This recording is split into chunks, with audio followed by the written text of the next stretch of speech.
Mm. Good morning, friends.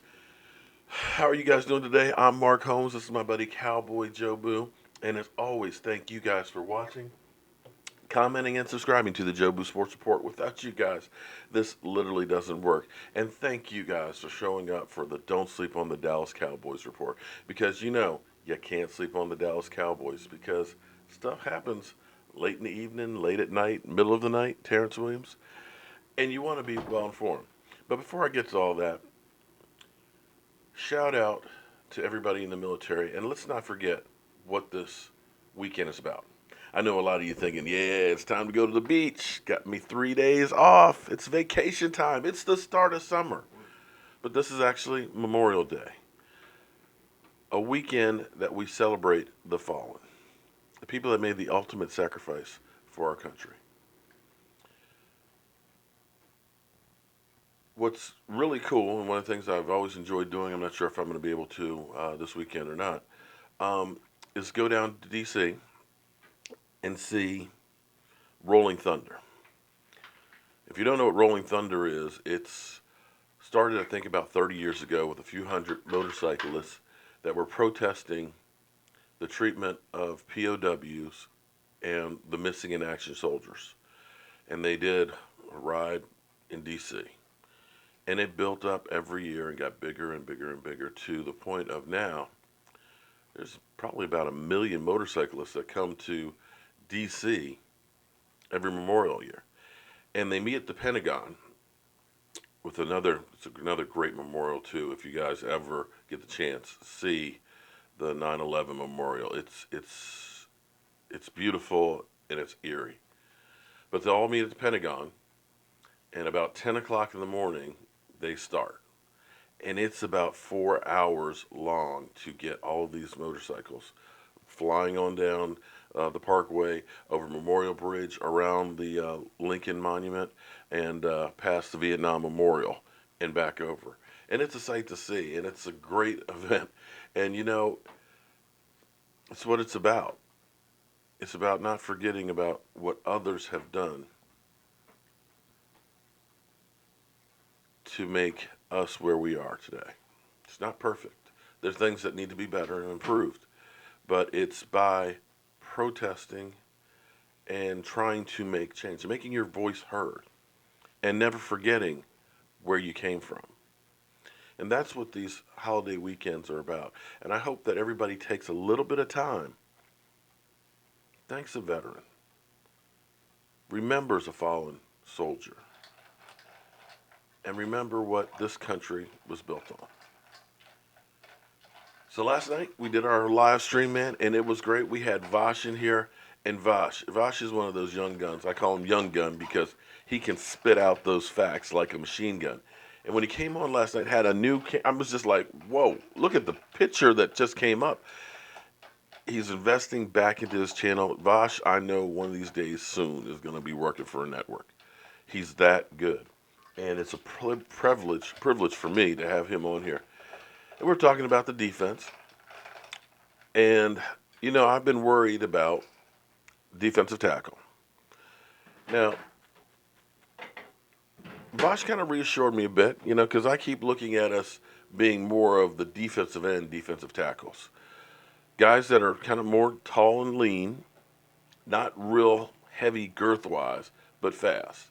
But he believes that this defense, with the speed that it has, will be a nightmare, possibly. He said he doesn't want to jinx it, but thinks that this defensive line, the pass rush, could be really, really good. I'm hoping that he's right on that. I'm praying that he's right on that. I still would like to have a immovable object or two that can move as well. Um, we also talked about safety and Chris Richard effect. Chris Richard, I believe, is going to be a difference maker. I think he's going to help take guys to another level. The energy that he's bringing, the youth and things. I love Rod Martinelli, but to see Chris Richard running around there from boom, boom, boom, boom to guys, you've kind of got Yoda with Rod Martinelli, you know, the guy that knows it all, the guy that's seen it all and everything else, the master technician.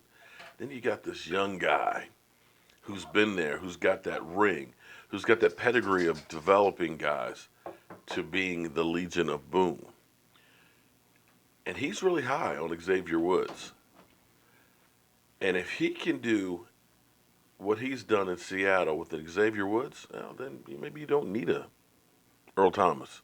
I still think it'd be a good thing if they got him from a mentor standpoint, from a leadership standpoint, and so on. But that may be finally fading into the dark, although I'm not quite sure. But I like what I've seen so far. I like the Cowboys' approach right now, especially with Sean Lee. You know, Sean Lee is a guy who practices, plays, does everything 100 miles an hour. He gives you it all. And it's kind of like, I remember Charles Haley. Charles Haley, you better keep your chin strap buttoned up, and you better make sure your head's on a swivel because your head's going to be coming off in practice. And that's how Sean Lee is. Sean Lee is like ready to go like it's a game right now. And that's where they're trying to pump the brakes and say, Sean, listen, your football IQ is off the charts. You know more than some of the coaches do about what's going on. We don't need you going all out here in OTAs. We need you in the season. So they're taking it easy with him.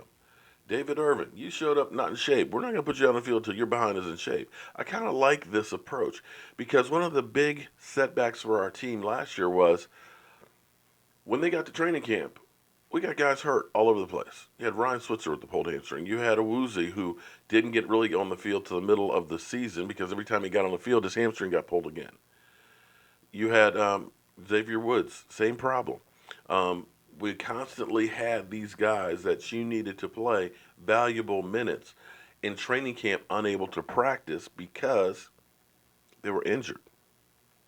So they're taking this time as we're working through OTAs, get these guys on the fields, get them to know the system, and bring them along and hopefully keep them healthy when the season starts. Because looking great in OTAs don't mean crap if you're not ready to play day one. So I like that approach. And I actually feel good about the changes that they made in coaching staff. It'll all be proven one way or the other if it makes an improvement. But we're doing things a little differently. And sometimes change is good because you get used to doing things the same way. Oh, man, I know what this drill is going to be. I know exactly what I got to do. I can kind of sleepwalk through it. Now you're having to prove yourself to somebody new. Now you're learning something that you didn't know before. And I think these things will pay dividends for the team. Now, I am always told I am an idiot, that I almost enjoy the arguments. I keep getting people that keep leaving me messages that, it's blasphemy what you've done. You've been talking about Matt Ryan. How could you? Dak Prescott's not a Matt Ryan. And I think it's funny because your NFL MVP, the guy who went to a Super Bowl and they lost, they say, how can you compare Dak to him? He's been to a Super Bowl. Dak Prescott, he doesn't have as many playoff games as him. Well, okay, Matt Ryan's been in the league a lot longer. But Dak Prescott lost his first playoff game. Well, guess what? Matt Ryan lost his first three different seasons. He's only 4-6 in the playoffs. If you take out 2016, I'm going to preach this till the day I die. If you take out 2016, he's 1-5 in playoffs. Imagine if that was Tony Romo. And believe it or not, Dak Prescott's career averages right now are about the same as Matt Ryan. And he's only been in the league 2 years. So my point wasn't that Dak Prescott is better than all these guys.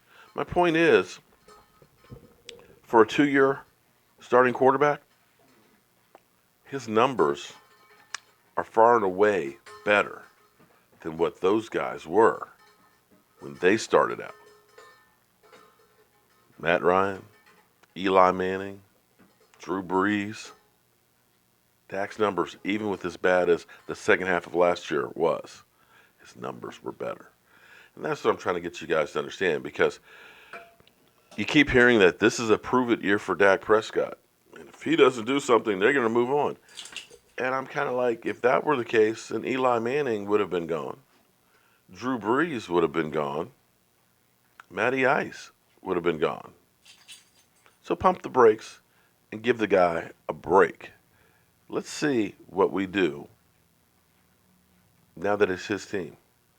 Well, this Memorial weekend, I got to go finish that shed for Daniel down in Woodbridge, and I want to get down there before it gets hot. I'm Mark Holmes. This is Cowboy Joe Boo, and be safe out there and have a great weekend, and don't forget to say thank you. I'll see you soon.